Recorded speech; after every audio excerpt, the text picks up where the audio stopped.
So, i-declare na natin yung napili ko kanina madaling araw. Halos alauna na tayo nakatulog para na mapili yung tingin kong deserve talaga para sa ating pa-event ngayon. So, eto, PM mo ako sa ating Facebook page sa lalong madaling panahon pagka napanood mo to. Ayan.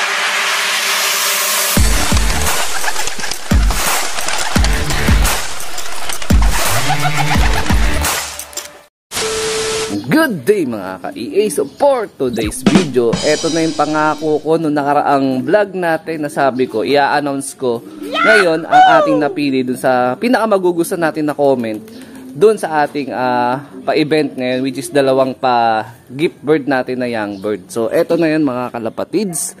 Ayan, so yun yung mga ibon natin sa ngayon. So today is Friday morning. So pag natapos ko to i-edit ngayong umaga, baka mamayang hapon mapanood nyo na. So, eto na mga ka-EA, yung ating ipamimigay dun sa mapipili natin. Actually, inabot ako ng alauna madaling araw para nga piliin yung comment na pinaka nagustuhan ko. So, sobrang hirap gawa ng, syempre, napakarami nag-comment. At the same time, halos lahat deserve, no? Para sa comment na yun. Pero kailangan lang natin pumili ng dalawa dahil dalawa lang muna ang available natin sa ngayon. Ayan, so bumase ako sa comment. Hindi, yun na yung pinakaano natin sa, basta na nagandaan ako sa comment.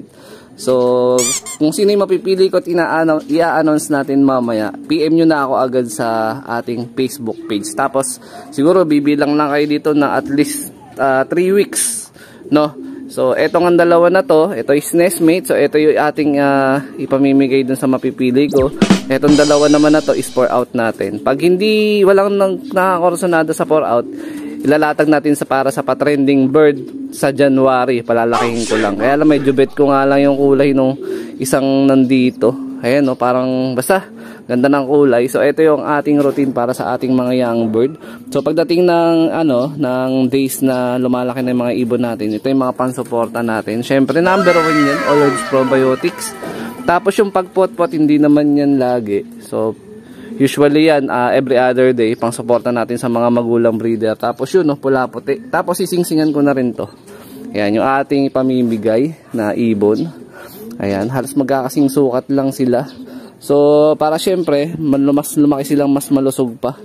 Ayan, medyo nahihirapan na ako kasi nilalikot nila. So, unahin muna natin ibigay dyan, syempre, yung pula-puti.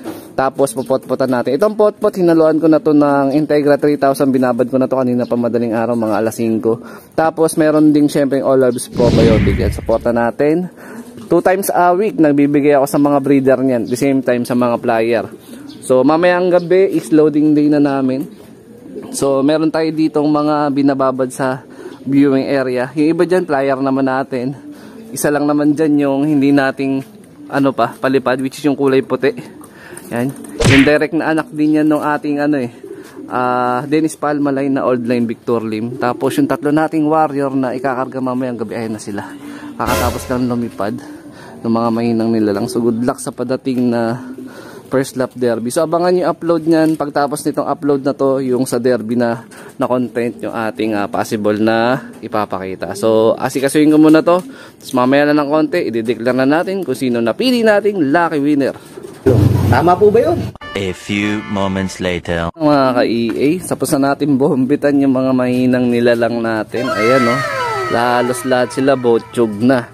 Suporta natin para sa mga YB natin para mas lumaki silang mas malusog. Ayan So ito yung masili na nakakross doon sa Bandenwegen. As ito Gelema cross naman doon sa Stop Banrit. Ayan. So nasingsingan ko na rin yung nandito. So commercial ring lang yung nilagay ko doon sa ipamimigay natin kasi yun na lang yung muna available natin. So yung iba natin breeder dito, may mga possible na mga papisa ulit tayo dito. Yung iba dito panlaban. Meron nga rin tayo dito na halos last clutch na rin nila, which is dito.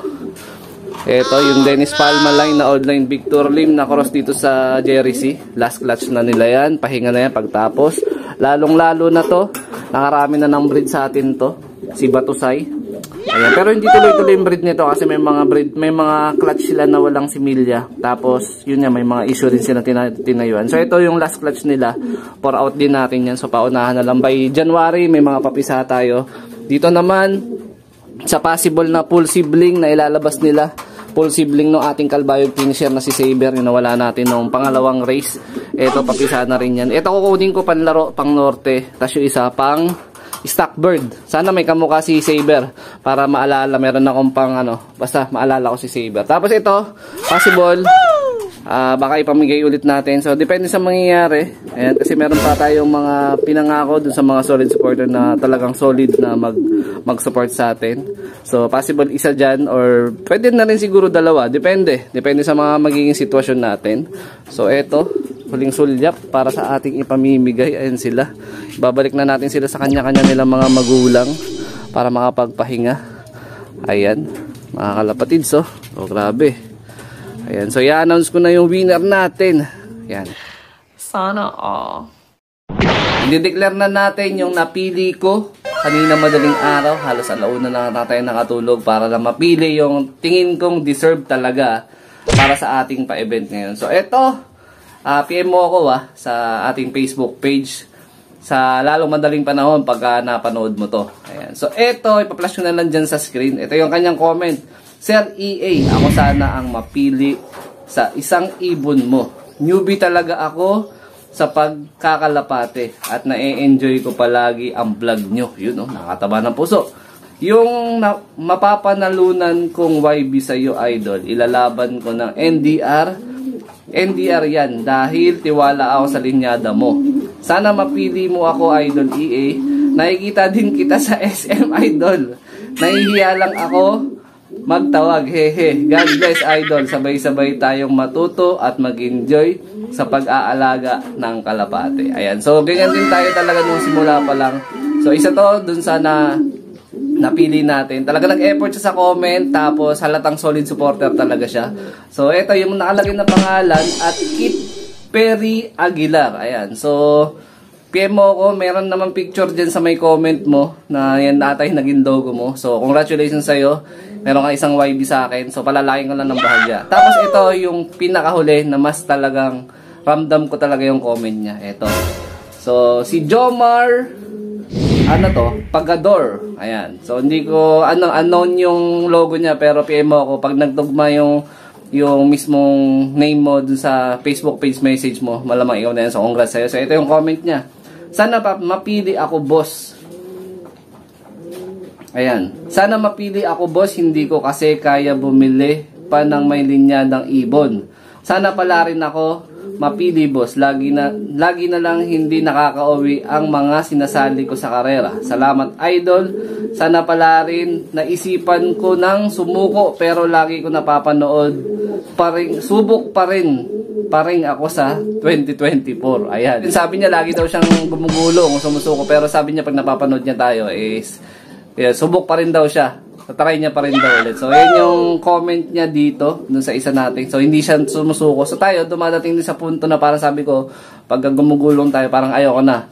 Pero, syempre, dahil nga, hilig talaga natin yung pagkakalapate. So, tuloy-tuloy lang, kahit gumugulong, tuloy-tuloy lang. Medyo magastos, pero, syempre, libangan. Pero kung yung paggastos niyo sa pagkakalapate, so, naapektuhan na yung budget niyo sa pamilya, hindi na yung maganda. Dapat yung mild and moderate lang na gastusin para sa mga pag-iibon. So, yun. So, dito ko natatapusin tong video na to. Ayan. Shoutout sa mga solid supporter natin dyan. So, dun sa mga hindi napili, pasensya na. Pero maraming salamat pa rin sa suporta nyo. So, wala sanang sumamahan loob para sa event natin na to. So, yun. Maraming salamat. Ingat mga kalapatids. Keep safe. God bless.